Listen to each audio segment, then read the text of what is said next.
Matt, thank you so much for doing this. Can you tell us a little bit about your front line, so where you spend your day? Sure. So I'm an aerospace engineer, I work at a multinational aerospace company. And what that basically means for me on a day-to-day basis, I spend most of my day in front of a computer running simulations. Maybe once every couple of days I'll speak to a supervisor who will look at my work and work through problems. And then every couple of months maybe I'll present to someone higher up about the work I've done. Great, that gives us an idea.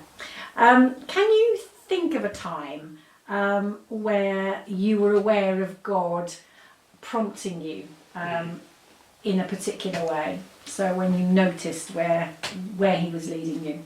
Sure, yeah. So as I went through university, there were particular areas I found very interesting. And when I joined my current company, I wanted to explore how I could use those enthusiasms, use those gifts. And there's a particular team I felt led to try a graduate placement in and eventually to work in. I prayed for God to open the door, eventually got a placement there, very excited. Day one I turned up and basically no one spoke. I said hello on the first day, no one spoke. Did they just not speak to you, or did they not speak to each other? There wasn't a massive amount of chat in the team.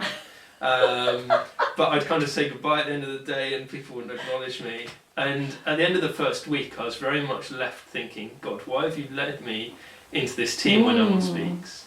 And so for I probably had a concerted few weeks of prayer. God used me to kind of shape this team, to mould culture a bit, help me to keep persevering.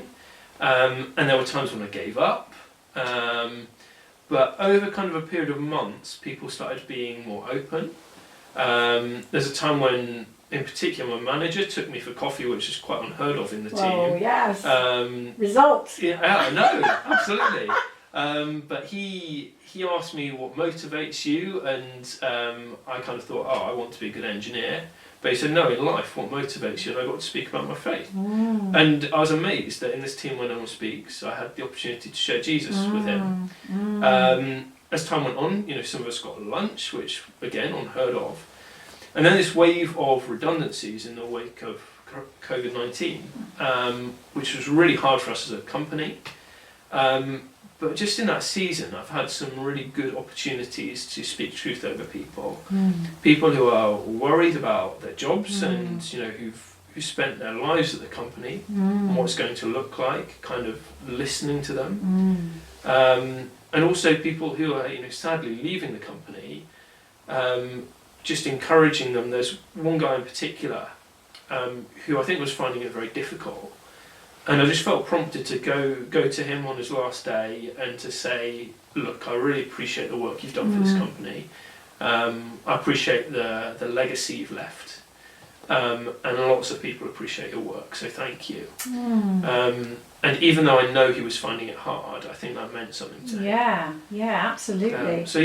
You don't always see results. I don't know what the result of those conversations is. I trust God. Yeah, absolutely. Can you think of some times where you clearly have noticed fruit? Because it's right what you say. Sometimes you don't know really what the fruit's going to be. For sure, yeah. I mean, there's one time in particular which stands out. As part of my graduate scheme, we have a kind of intense 12-week project, and we spend lots of time with the same people. And at the start of this project, I remember praying, God, this is a great opportunity. Please use me. Please prompt me to speak to people. And I always kind of try and be natural about my faith. It's part of who I am. It's part of my life. If people ask me what I did on the weekend, I'll say, I went running, I met up with friends, I went to church, I had a chilled Sunday afternoon. And one particular Monday morning, I was in the kitchen, in quite early, and one of the training staff came in and kind of asked me, Matt, how was your weekend? And I said, I was actually preaching on Sunday, so that kind of took priority this weekend. And another trainer walked through. Again, we were all quite early. He kind of gave a look as I was talking about preaching, and then walked out. I settled at my desk, kind of quietly in the corner, and he came over, and I thought, what's this going to be? And he started asking me about my faith.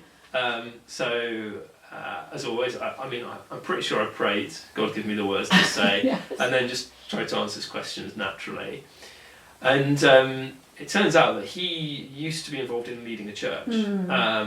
And even though he still had a faith, he wasn't meeting with a lot of Christians. He felt kind of quite hurt by the church. But I kind of got to share a bit of my faith with him, ask him some questions. And one of the other graduates on my wave, she was also a Christian, and she spoke to this guy as well. And kind of between the two of us, we managed to have some good conversations to recommend some churches, and he's actually now going to church again. He's meeting with God's people, and he's being encouraged in his faith. Which is, that's such fulfilling fruit. Yeah. That comes out of something as natural as, what did you do on the weekend? I'm just going to be real about how my faith is part of my life. That is so helpful. Matt, thank you so much. Really appreciate it. Thank you.